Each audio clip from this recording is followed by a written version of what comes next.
क्या आप जानते हो हमारे ब्रह्मांड में कितने तारे हैं?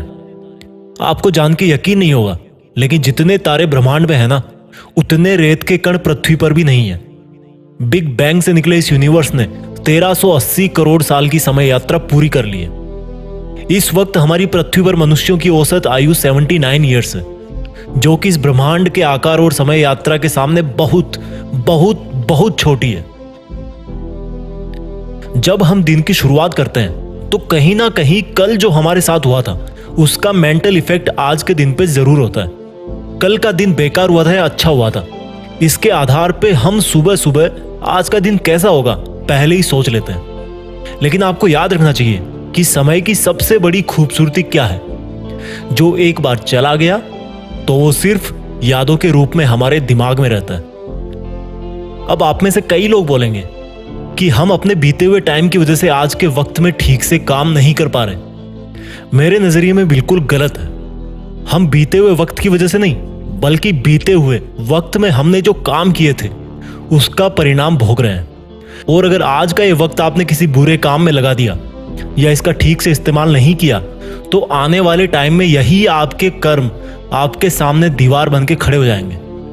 आइंस्टाइन ने अपनी थ्योरी ऑफ रिलेटिविटी में कहा था कि समय भी एक चाल से नहीं चलता है।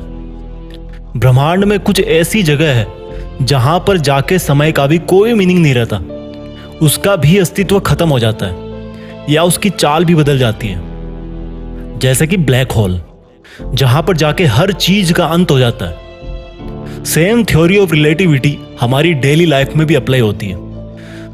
आपने नोटिस किया होगा, जब हम दुखी होते हैं तो समय मानो रुक सा जाता है, और जब हम खुश होते हैं तो समय मानो दौड़ने लगता है, भागने लगता है, वक्त का पता ही नहीं चलता। और इस तरह से आप अपने इमोशंस की वजह से अगर समय की चाल से छेड़छाड़ करोगे तो सेम ब्लैक होल वाला हाल आपका होगा। क्योंकि अपने दुखों को दिल से लगाओगे तो वहां से कभी आगे नहीं बढ़ पाओगे। और अगर बहुत ज्यादा खुश रहोगे तो यार कब तक रहोगे? एक दिन उसका भी अंत होगा और फिर से दुख शुरू हो जाएगा। इस चक्कर से बाहर निकलना है। एक इमोशनली मेंटली स्टेबल स्टेट होनी चाहिए जब आप दिन की शुरुआत कर रहे हो। कल क्या हुआ था या कल क्या होगा, ये थॉट्स दिमाग में आना बहुत नॉर्मल सी बात है। लेकिन मेरा यकीन मानो, आपका पास्ट या फ्यूचर आपका ना तो कुछ बिगाड़ सकता है और ना ही आपका कुछ बना सकता है। अगर आपकी जिंदगी की संपूर्ण ताकत किसी चीज में है ना, तो वो है आपका प्रेजेंट। वो प्रेजेंट जिसमें बैठ के आप मेरी बातों को सुन रहे हो, वो प्रेजेंट जिसमें आप हमेशा रहते हो, वो प्रेजेंट जिसमें आप आलस करते हो, रोते हो, गलत काम करते हो, वो प्रेजेंट जिसमें आप खुद के अंदर झांकने की बजाय इस बाहरी दुनिया की तरफ झांकते हो। वापस चलते हैं अपने ब्रह्मांड की तरफ, क्योंकि वहीं से अपनी उत्पत्ति हुई थी। समय कब शुरू हुआ और समय कब अंत होगा? बिग बैंग से पहले समय का कोई एग्जिस्टेंस नहीं था, और जब यूनिवर्स कोलैप्स हो जाएगा तब भी समय का कोई एग्जिस्टेंस नहीं होगा। ठीक उसी प्रकार से जब हम पैदा नहीं हुए थे तब हमारा कोई टाइम एग्जिस्ट नहीं करता था, और जब हम मर जाएंगे उसके बाद भी हमारा टाइम एग्जिस्ट नहीं करेगा। ऐसा हर इंसान के साथ होता है। लगभग हर 100 साल में इस दुनिया की पूरी पॉपुलेशन नई पॉपुलेशन के साथ में रिप्लेस हो जाती है। सबका टर्न आता है और चला जाता है, और जिसको कुछ करना होता है ना, वो हमेशा प्रेजेंट में रह के ही करके चला जाता है, आज और इसी वक्त में ही करके जाता है। ये लाइफ इल्यूजन है या रियलिटी, इसका तो पता नहीं, लेकिन दोनों ही ऑप्शन में हमारे पास जीने का एक ही समय है, वर्तमान। इसी वर्तमान में ताजमहल बनाया गया था, लाल किला बनाया गया था, महाभारत का युद्ध लड़ा गया था। इंसानियत के हर बड़े से बड़े काम इसी वर्तमान में हुए थे। अगर अपने इतिहास को एक यादगार लम्हे में बदलना चाहते हो ना, तो प्रेजेंट में जीना सीखो। आज के वक्त में सबसे जरूरी चीज यही है कि हम अपने हर तरह के वर्तमान में दिन प्रतिदिन, हफ्ते दर हफ्ते, महीने दर महीने और साल दर साल अपना बेस्ट करने की कोशिश करें।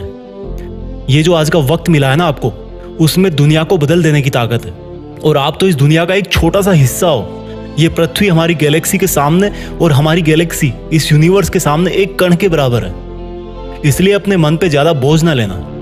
चीजें ऐसे ही चलती है। जब तक आप अपने आप को प्रेजेंट में फील नहीं करवाओगे तब तक आप अपना फ्यूचर नहीं बना पाओगे। अगर कोई महान राजा जिस वक्त युद्ध कर रहा होता था और उस वक्त अगर वो उस युद्ध को छोड़कर यह सपना देखता कि यार मैं जीत ही जाऊंगा, तो हो सकता है वो वहीं पे युद्ध में मारा जाए, क्योंकि उसका ध्यान उस समय के युद्ध पे ना होकर फ्यूचर पे होगा।